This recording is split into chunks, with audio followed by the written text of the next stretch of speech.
Happy Monday, writers. I'm here with my assistant, Baby Yoda, and let's get into our writing. So, by now, you guys are expert writers. I just wanted to start this lesson off by just congratulating you on all the hard work that you've been doing during this very unique time. And this was a really big project to tackle. But your teachers, we are all so proud of you and how you've been working. And it's really cool because you guys have actually been able to reuse a lot of what you've learned in past writing units, but you had to do it in a brand new unit in a whole new way. So today we're going to be revisiting another kind of writing that you've done before this year.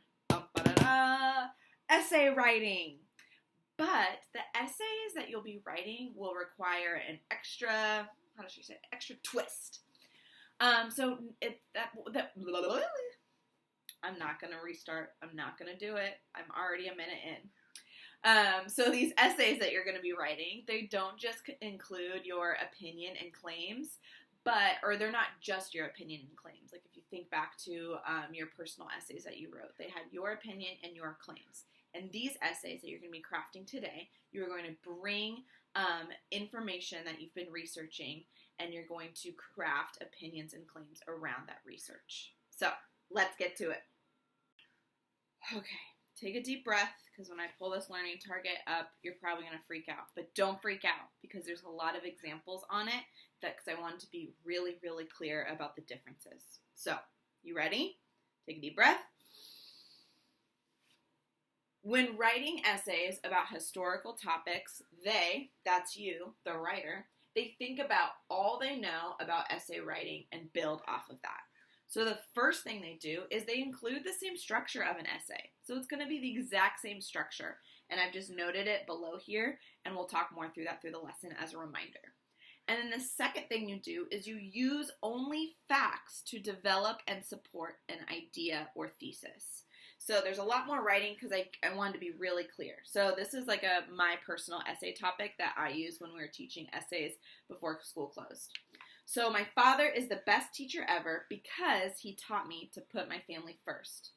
My reason is a fact that he taught me to put family first, but my thesis that my father is the best teacher, that's just my opinion because you may disagree with that. What we're going to be doing today, watch how it's different. The gold rush was a key event in California's development as a state because of the rapid growth of the economy, because of all the businesses that arose from the discovery of gold. So my reason, which is a fact, helped me create an idea, which is that the gold rush was a key event in California's development as a state. Now you're like, whoa, Miss Williamson, I don't get it. Well, guess what? The lesson ain't over. We're going to look at this a little bit deeper. So let's study Naomi's essay. That was the essay I showed at the very beginning of this unit, and I've been including in the resources that you can use to refer back to if you're like, am I on the right track? So we're going to look at Naomi's essay and compare it to the personal essays that we wrote before school closed. And as I read, I really want you to think about, how is this the same and how is this different? Let's go ahead and start. So I've scrolled down to the essay portion of Naomi's book. You can see it here in the parentheses. So I'm not going to read the whole thing, but I'm just going to read enough for you to notice what is the same and what is different about the essays we wrote a few months ago. The battles of Concord and Lexington were so important to the war. They happened on April 19th, 1775. They were important because they were all about the supplies for the war, and because they were the first battles of the war. So they pretty much started everything. Another reason they were important is because they proved the Patriots weren't going to give up. Finally, a reason they were important is because they were a new style of fighting that the British didn't know about. The British were marching to Lexington and Concord to find and destroy the Continental Army's supplies that they had secretly been hiding. If you know anything about wars, you know supplies are really important. The British had plans to destroy the supplies of the Continental Army before the war even began. That made these battles important. That crow won't be quiet. Let's continue. These were also important because they were the first battles of the war and they started everything off. Okay, so I know there's a lot more, but I want you to think like, how is this similar to what we've done before, but how is this different? Go ahead and pause and do a little thinking yourself. So I hope that you were thinking about that this essay was based on facts. I think that was pretty obvious. But what makes it similar is that our personal essays were also based on facts. Let's take the example of the I love ice cream essay that we did as a flash draft. One of the reasons that we came up for it was that that you love ice cream because it has lots of flavors. And you're right that ice cream does come in lots of flavors. But there is a difference in the I love ice cream essay and the my father is the best teacher essay. And here it is.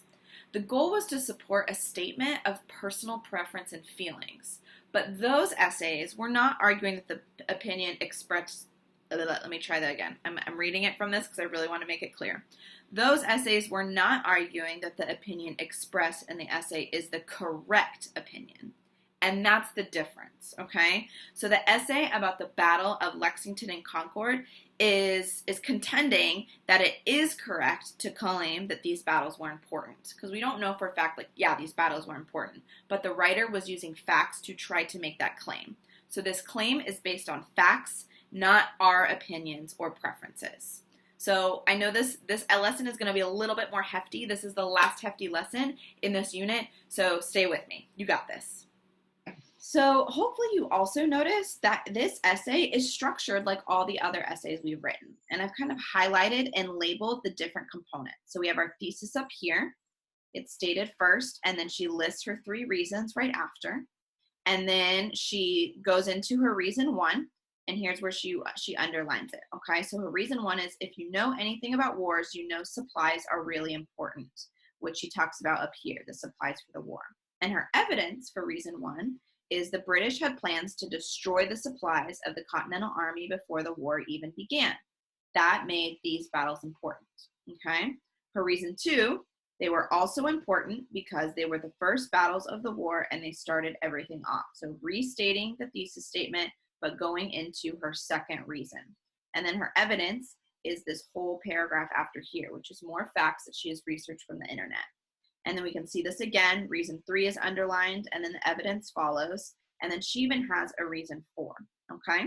And then she ends it again with restating the thesis by saying, this shows that the Battle of Lexington and Concord were very important. I hope you agree with my essay, okay? So hopefully by looking at that and seeing it broken down and highlighted will give you an idea of what this looks like. And I know this is, like I said this before, this is a hefty lesson and this may be longer than our typical mini lesson, but this one's really important and the last really tough one before we end this unit. Okay, so we're gonna do this work again, except I'm gonna ask your help to help me with my book on the gold rush. So I'm gonna share my screen, and I've already started to do a little work on this, so let me show you what I have so far.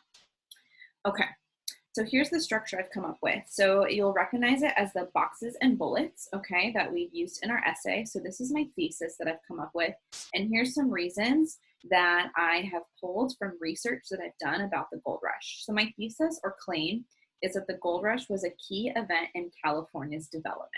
And these are my reasons. Reason 1 is it was a key event because it prompted one of the largest migrations in US history. Reason 2, it was a key event because of the rapid economy growth that occurred after the gold rush. And 3, it was a key event because it qualified for statehood in 1850, okay? So these are all things that I've researched online, and I use these reasons to craft what I believe to be a true claim about the gold rush, okay? So I pulled out reason 2, and I've rewritten it down here. And it says the gold rush was a key event because of the rapid economy growth that occurred after the gold rush. Now here's where I need your help. Let me bring this up a little bit. I have included 3 details, 3 possible details that I could use as evidence to support this reason, which in turn supports my claim that the gold rush was a key event in California's development. So I'm going to read these 3 pieces of evidence, and I want you to be thinking, which of these pieces of evidence really connects with my reason and supports, and let's think about how I can make a connection to my thesis statement.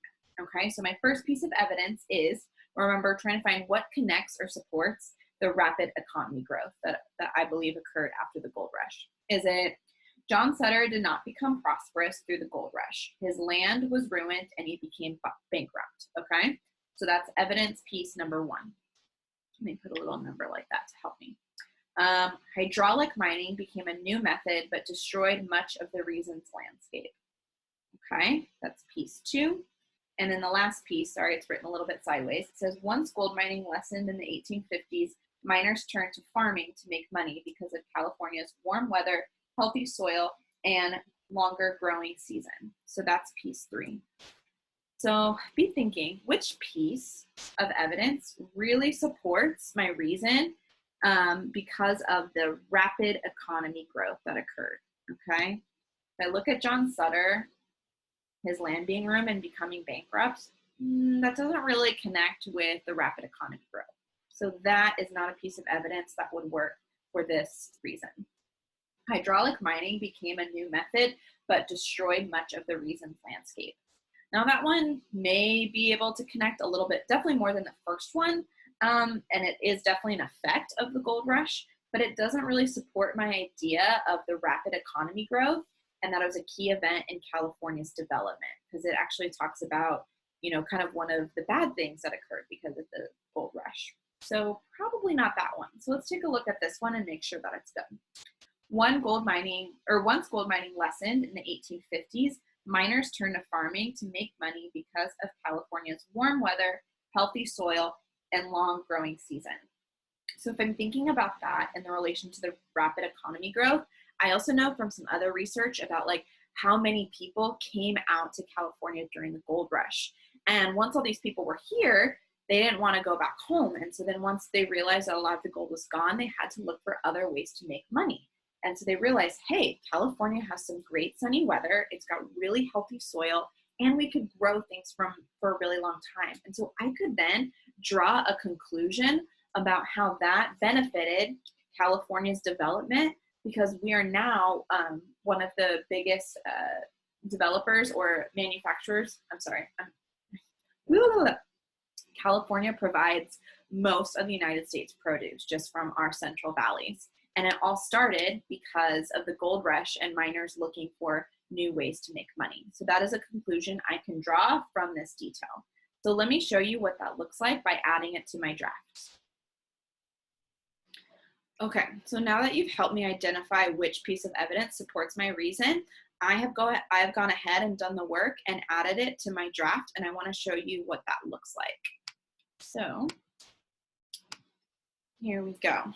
The gold rush was a key event in California's development because of the rapid economy growth that occurred after the gold rush. Once gold mining lessened in the 1850s, miners had to find other ways to make a living. California's warm weather, healthy soil, and long growing season were all factors that contributed to California's development as a leading provider of produce. So I want you to notice how in this draft, how I used facts to make a conclusion or a thesis that the gold rush was a key event in California's development. Okay, so that's what I'm trying to argue, and these facts are supporting that idea. Okay, so now you're getting ready to head off on your own and write your own mini essay chapter. And before you go off, I just want to remind you of this trusty chart that we used in our essay writing unit before we all went home. Because remember, these essays that you're doing are not going to be that different from the personal essays that you're doing. These ones are just going to be a little bit more historically based in research and facts that you have already learned through this writing project. So remember that this essay plan really helps us have a structure to our essay. So we've got our boxes and bullet style. Your box is what your thesis or your main idea is. And remember, you list all three reasons in that introduction paragraph, and then we follow the structure. One reason that, your thesis statement, is because, and then you give your reason one. And then right after your reason one, you could use a transitional phrase like, for example, and then list the evidence that you have found. And then you do that again for reason two, and then reason three, okay? And if you want another idea of what this looks like, go ahead and use this from our student Naomi. You can see she's got her introduction paragraph where she lists her thesis, her reasons, and then each paragraph follows. She's got 3 paragraphs that list reason 1 with evidence, reason 2 with evidence, and then reason 3 with evidence. And that's all you guys need to do. All right? So remember that when writing essays about historical topics, they, which is you, think about all that they know about essay writing and build off of that. And they first include the same structure of an essay, so that essay plan that I just showed you, and use only facts to develop and support an idea or your thesis.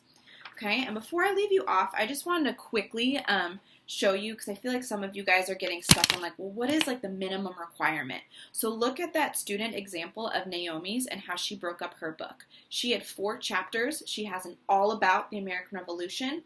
Then she zooms in and has an all about the battles. And then she has a chapter that is just her mini story and a chapter that is just her mini essay. You may follow that same structure if you want. And here's a way that I did it. So I'm pulling back out my possible sections that I used early in this unit. So I have all about the bigger topic, which is 1 chapter, the effects of the gold rush, which is another chapter, and then a chapter on the important people, and then maps, charts, and advertising. And this lesson is going to be the lesson that we're going to do later this week. So if you're like, I haven't even started, that's going to be a really fun, easy chapter that if you're wanting to include that, we'll do this week. So here's kind of my revised outline based off of that poster I just showed you. And this is how I broke it up. You don't have to, but this is just another way that you could. So I have all about the gold rush, and then below here, these are my subtopics. So I have before the rush, the discovery of gold, and life during the gold rush. And then I still have my important people. That's chapter 2, and I have a paragraph about John Sutter, and I've put like that's my mini stories, the narrative that we worked on last week, and then women of the gold rush, and then I want to do a section about the miners, the Chinese miners, and immigrants. And then I still have my effects of the gold rush, and this is the chapter that I'm going to include my mini essay, but I still want a small section on the immigrant impact and the environmental impact. And then I have my chapter on pictures, maps, and graphs. So all of these little subtopics, I just want to be clear, those are just like paragraphs, okay? So they're like my paragraphs. I'm going to have like 3 paragraphs for my chapter 1, 3 paragraphs for my chapter 2. This one might be a little bit longer because I know my mini essay has 3 to 4 paragraphs when itself. So if you're like, I need to know what is the bare minimum, I would say look at Naomi's essay, which I've included in the Google Classroom, and you can structure it that way. Or this is another way you can structure it, and you can have more chapters if you want. So I will include this in the Google Classroom so you can see what my outline looks like. All right, you guys are so close. You're doing amazing work, and if you need any help with resources, just reach out to your teachers. Remember, Epic is a fantastic resource for finding great information. All of the details that I used today for my essay writing, I used through Epic. So I would highly recommend that because it's got great books that are perfect for student level. All right, you guys got this. Good luck.